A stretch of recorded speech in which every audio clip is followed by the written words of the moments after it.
In this lesson, we'll review a math question from the problem solving section. We're on page 907, question 17 out of 20. This is a moderate to difficult problem, and it's a pretty typical question type. The sum of three consecutive odd integers is 111. We're told that n is the smallest, and the question says, which of the following equations represents the statement above? You could do this algebraically, but a much better way of doing this with consecutive numbers. I want you to remember a concept. With any consecutive numbers, doesn't matter if they're odd or even or just consecutive in order, the median is always the same as the average. So let's think about why that will help us.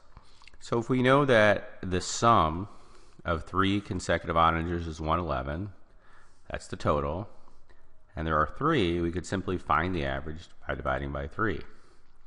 And that is 37.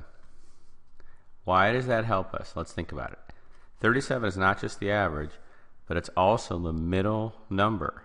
If we know the middle number here, then that means we can build around it. So this is really sort of an intuitive problem. So let's say we know that 37 is in the middle. It's the median. Three consecutive odd. That means there is one number on either side, and they're both odd. So the other numbers are going to be 35 and 39.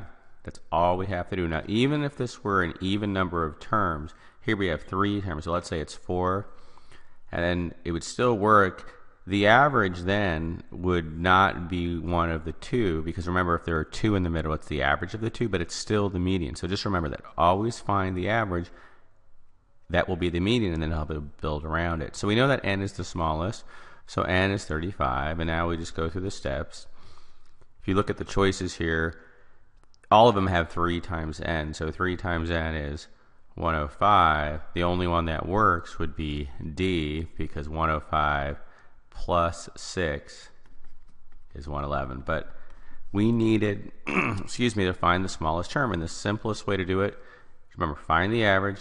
That'll give you the median, and then you can build around it and solve the problem. All right, the answer here is D. See you next time. Thanks for watching.